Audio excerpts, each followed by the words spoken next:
Yes. Hello, नमस्ते।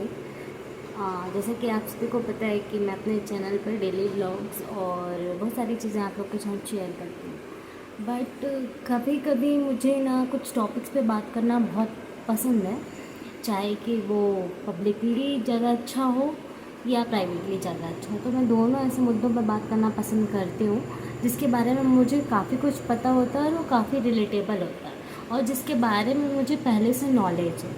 क्योंकि मेरा जो जन्म है वो एक बहुत छोटे से गांव में हुआ है, प्लस मेरी फैमिली बैकग्राउंड भी उतना अच्छा नहीं था। मैंने अपनी लाइफ में बहुत स्ट्रगल किए हैं और अभी भी मैं स्ट्रगल कर रही हूँ। और साथ साथ मुझे अपने एक्सपीरियंसेस को लोगों के साथ साझा करना बहुत पसंद है। तो इसलिए मैं आप लोगों के साथ आज यहाँ पर बैठी हूँ और अपनी वीडियो के माध्यम से एक बहुत ही अच्छी इन्फॉर्मेशन आप लोग को दे रही हूँ। एज अ गर्ल, मेरी एज अभी 21 ईयर्स है, तो उसी के हिसाब से मैंने अभी तक जो जो चीज़ें एनालाइज़ की हैं वो कभी कभी वीडियोज़ में, कुछ कुछ वीडियोज़ में क्या जानकारी है, क्या बताना चाह रही हूँ वो मैं आप लोग को बताऊँगी।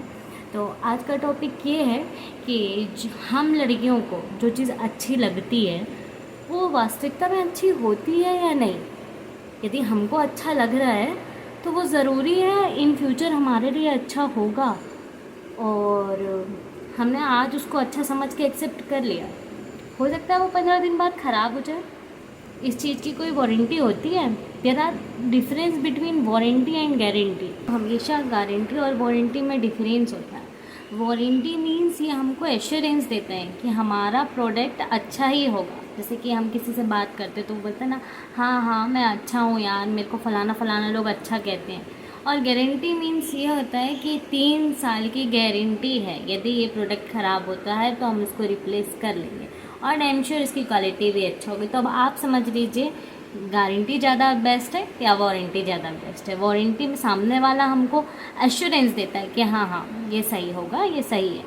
बट गारंटी में ऐसा होता है कि यदि कुछ भी ख़राब होता है तो हम जहाँ से हमने प्रोडक्ट लिया है हम उसको बोल सकते हैं कि भाई ये ख़राब हो गया, अब इसको रिप्लेस करो। तो बेसिकली कहने का मतलब मेरा ये है कि हम अपनी जब लाइफ के कोई डिसीजंस लेते हैं तो हमको बहुत सोच समझ के डिसीज़न लेना चाहिए।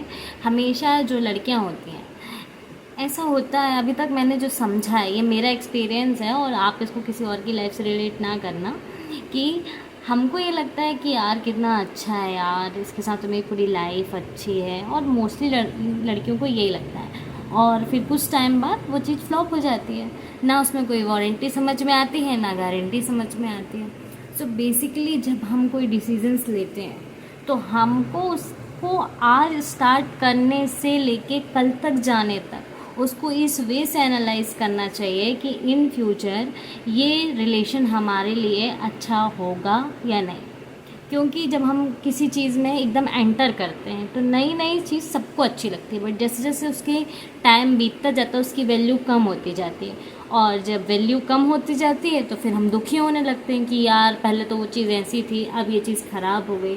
तो ये दुख यदि हमको बाद में हो, उससे पहले ये दुख हमको पहले हो जाए कि हम उस व्यक्ति को इतने अच्छे से समझ लें कि यार इसमें तो इतना ही होगा, इससे ज़्यादा तो इसमें हो नहीं सकता, इससे ज़्यादा हमको करना है तो हमें क्या करना पड़ेगा। तो ये जो चीज़ें हैं ये हमको इनिशियल स्टेज ऑफ रिलेशनशिप्स में समझना चाहिए। अब मैं आपको एक मेन बात बताते हैं कि जब हम बहुत छोटी एज में होते हैं, हमारा काम होता है कि हम अपने आप पे ध्यान दें, लाइक हम अपनी अच्छी अच्छी एक्टिविटीज़ करें। आज के डेट में ये हो रहा है कि मोस्टली बहुत छोटी छोटी उम्र से लोग रिलेशंस बनाते हैं और उनका रिलेशन सक्सेसफुल हो जाता है, कुछ का फ्लॉप हो जाता है, कुछ का ब्रेकअप हो जाता है, दूसरा बन जाता है, patchup breakup patchup, all these things are happen in there. But यदि हम ये चीज़ होती है, सब लोग करते हैं, आजकल का ट्रेंड है ये, बट हमको यदि कोई पार्टनर बनाना है, कोई गलत बात नहीं है, लव मैरिज करना भी कोई गलत बात नहीं होती, अरेंज मैरिज करना भी कोई गलत बात नहीं होती, हर चीज़ के अपने अपने एडवांटेजेस हैं। But basically my concern is that कि हम पर्सन को अच्छे से समझें। मैं आपको एक किस्सा बताती हूँ। मेरे पड़ोस में एक लड़की रहती थी, वो मतलब उसकी अरेंज मैरिज हुई एक जगह, और उसने बोला कि यार वहाँ पे मुझे बहुत घूंघट लेना पड़ता है और मुझे अच्छा नहीं लगता, थोड़ा सा गांव वाला फील है और मुझे अच्छा नहीं लग रहा उसके साथ रहना।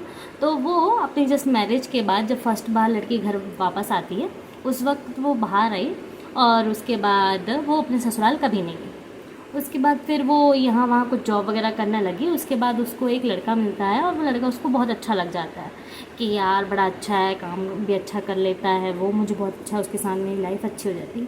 सेम दैट लड़कों को भी यही लगता है, क्योंकि देखो एक साइड से तो चीज़ें होती नहीं, ताली हमेशा दोनों हाथ से बजती है। थोड़ा उसका सहयोग होता है, थोड़ा इसका सहयोग होता है। उसके बाद दोनों ने शादी कर ली। शादी के बाद क्या होता है कि उनका सीन एकदम फ्लॉप हो जाता है।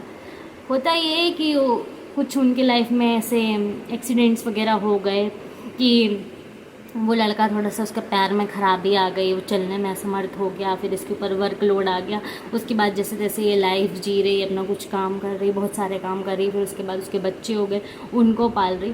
तो कहने का मतलब मेरा ये है कि उस टाइम पे जब ये चीज़ सोची होती कि हम लव मैरिज कर रहे हैं, हम भाग रहे हैं, हम अपनी शादी छोड़ के आ गए हैं, उसके बाद हमारा कुछ यदि ख़राब होता है तो हमारे आगे पीछे कौन है?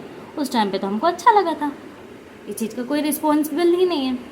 तो जब हम अपने लिए कोई अच्छी चीज़, बुरी चीज़ जब हम पसंद करने जाते हैं तो हमको at that moment of time वो चीज़ हमको बहुत अच्छी लगती है। चाहे वो कोई आपका बॉयफ्रेंड हो, चाहे वो आपका कोई फ्रेंड हो, चाहे वो आपका न्यू हाउस हो, चाहे आपका न्यू बिजनेस हो, चाहे आपका न्यू कोर्स हो, आपको वो चीज़ बहुत अच्छी लगती है। But in this video I am talking about the relationships. So जब आपकी एज होती है, आप टीनेजर्स होते हैं, आपको अपनी पढ़ाई में ध्यान देना चाहिए। और यदि आपको किसी से प्यार हो जाता है तो कोई बुरी बात नहीं है, बट उस प्यार के दरमियान आप उस प्यार में इतने लीन मत हो जाओ कि आपको आपके फ्यूचर में क्या सेक्रीफाइसेस होंगे आपको समझ में ना आए। तो पहले उस इनिशियल स्टेज ऑफ लव में अपने प्यार को पूरा टाइम दो। यदि आप प्यार कर बैठे हो तो उसको समझो, और यदि वो आपको लगता है कि यार इसमें ये चीज़ सुधार करना चाहिए तो हमारा फ्यूचर अच्छा रहेगा, यदि हम ये सुधार नहीं कर पाएंगे तो हमारा फ्यूचर ख़राब हो जाएगा, जब आप उसको समझोगे ना तो आपको क्या सही है क्या गलत है समझ में आने लगेगा।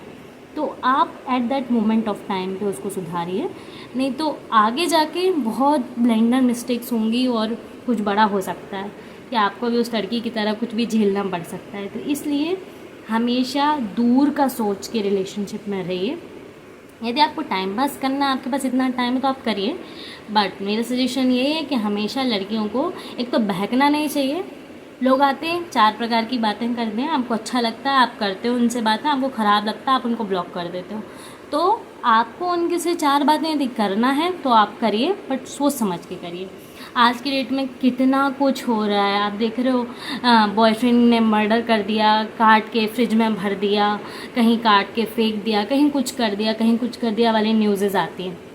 इसका होने का रीज़न भी ये है कि लड़कियां अपने पेरेंट्स से ज़्यादा लड़की को समझ बैठती हैं और आखिरी में ये हो जाता है।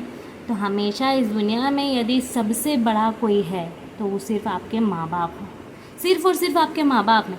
मानते हैं, लड़कियां बोल देती हैं हमारे बॉयफ्रेंड ने हमारे लिए इतना किया, हमारे हस्बैंड ने हमारे लिए किया। हाँ भाई किया है, आपने उसको इतना समझा, आपके हिसाब से रिलेशन अच्छा था, दोनों की बॉन्डिंग अच्छी थी, बिल्कुल अच्छा चल गया। बट कुछ केसेस ऐसे भी होते हैं कि एकदम ख़राब हो गया।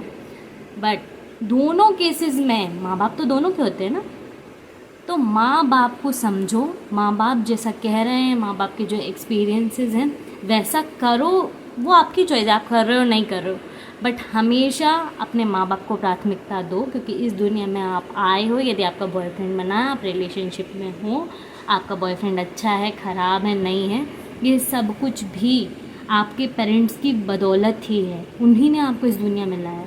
तो प्लीज़ अपने पेरेंट्स की रिस्पेक्ट करिए, और अपने रिलेशनशिप में यदि आप हैं तो बिल्कुल ध्यान दीजिए।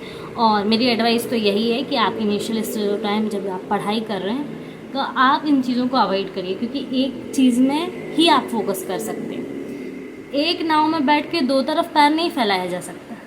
ज़िंदगी बस ऐसी है, यदि आप पढ़ाई करना चाह रहे हैं, आपको कैरियर पे फोकस करना है तो आप कैरियर पे ध्यान दीजिए। और यदि आप दोनों तरफ पैर रखना चाहिए तो आपका बैलेंस इतना अच्छा होना चाहिए कि आप बीच में बैठे रहो और दोनों तरफ आप मैनेज करके चल रहे हो, तो ही आपकी लाइफ अच्छी चल सकती है। राधे राधे।